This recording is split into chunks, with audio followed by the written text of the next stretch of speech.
आप सभी का आज की इस क्लास में स्वागत है। आज हम सीखेंगे यूक्लिड के अभिग्रहित। प्रमुख परिभाषाएं पढ़ी। यूक्लिड ने क्या किया, इन परिभाषाओं से प्रारंभ करते हुए कुछ गुणों को बिना सिद्ध किए ही सत्य कथन मान लिया, और ये जो कल्पनाएं थी वास्तव में सर्वव्यापी सत्य थी। उन्होंने इनको दो भागों में बांटा। तो क्या किया उन्होंने क्या लिए, कथन लिए। कैसे कथन? जो क्या थे, जिनको माना गया कि ये जो हैं सर्वव्यापी सत्य हैं। फिर इन कथनों को उन्होंने क्या किया, दो भागों में बांट दिया। पहले भाग को नाम उन्होंने कहा अभिग्रहित,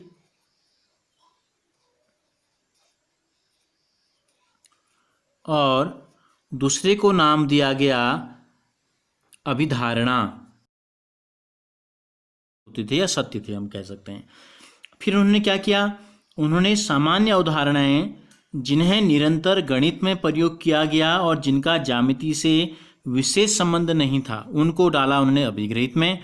और ऐसी अभिधारणाएं, ऐसे कथन जिनका विशेष रूप से केवल और केवल ज्यामिति से संबंध था, उनको उन्होंने रख दिया अभिधारणा में।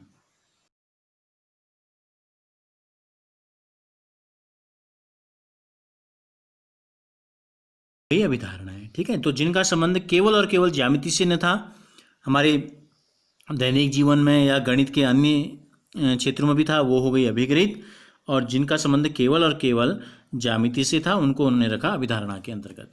तो अब हम आते हैं उनके अभिग्रहित क्या थे। तो उन्होंने दिए कुल 7 अभिग्रहित। कितने अभिग्रहित दिए उन्होंने दिए कि कुल 7 अभिग्रहित उन्होंने दिए।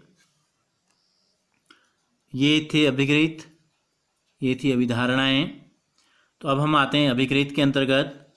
पहला अभिग्रहित जो उन्होंने दिया, वे वस्तुएं जो एक ही वस्तु के बराबर हों एक दूसरे के बराबर होती हैं।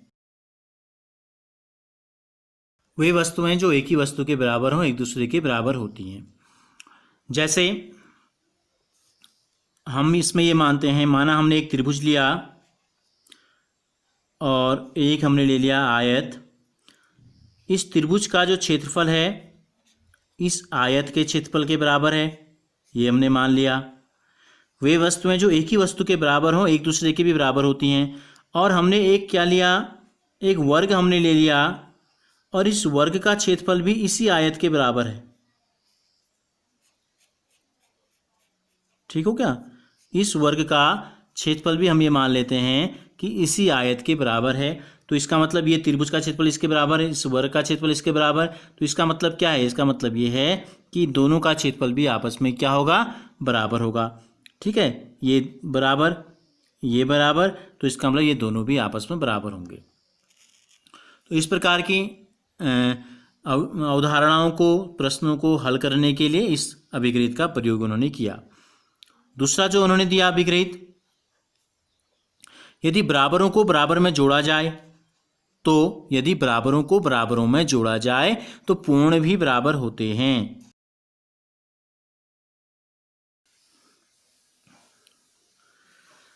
तो बराबरों को बराबरों में जोड़ा जाए तो पूर्ण भी बराबर होते हैं। इसका मतलब यह है कि हमने दो बराबर वस्तुएं ली और दोनों को आपस में जोड़ा हमने।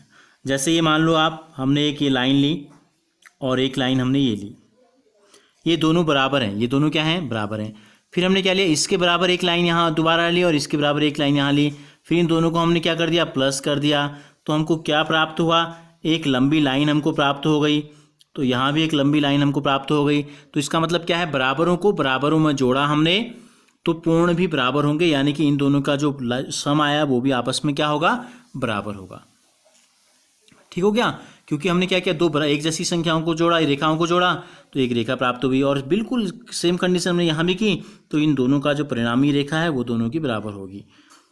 तीसरा जो अभिग्रहित है, यदि बराबरों को बराबरों में से घटाया जाए तो शेषफल भी बराबर होते हैं। जैसे हमने, चूंकि अभिग्रहित है, हम इनको कहीं भी प्रयोग कर सकते हैं ज्यामिति के अलावा।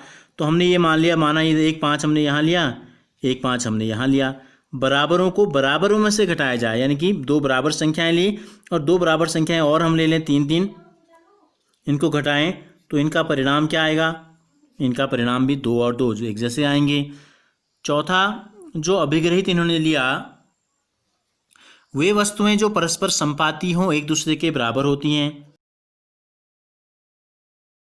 अब जैसे हमने क्या लिया, वे वस्तुएं जो एक दूसरे परस्पर संपाती का मतलब यह है कि एक दूसरे के ऊपर एकदम फिट आ जाए। जैसे हमने क्या किया, हमने 1 रुपये के 2 सिक्के लिए, ठीक है, एक जैसे जो हैं, और एक सिक्के के ऊपर हमने दूसरा सिक्का रख दिया, तो क्या होगा, ऊपर से अगर हम देखेंगे तो नीचे वाला सिक्का नहीं दिखेगा, नीचे से देखेंगे तो ऊपर वाला सिक्का नहीं दिखेगा।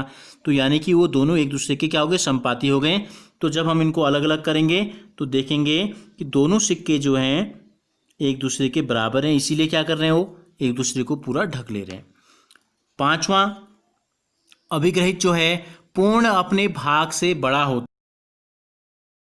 हमने एक वस्तु ले ली, ये माना हमने उदाहरण लिया, ये हमने एक वस्तु ले ली, ये पूरा है। अब हम क्या करते हैं, इसके टुकड़े करते हैं। एक भाग हमने इसका ये ले लिया, इसका हमने एक भाग ये ले लिया, तो क्या होगा, ये वाला जो भाग है वो हमेशा क्या होगा, अपने भाग से जो है बड़ा होगा। तो इसका मतलब है पूर्ण अपने भाग से बड़ा होता है।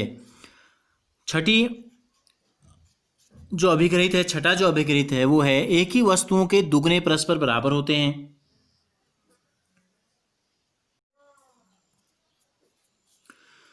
छठा अभिग्रहित है एक ही वस्तुओं के दुगने परस्पर बराबर होते हैं। परिणाम उनका आएगा वो भी क्या होगा, आपस में बराबर होंगे। एक ही वस्तुओं के आधे परस्पर बराबर होते हैं। उसी प्रकार से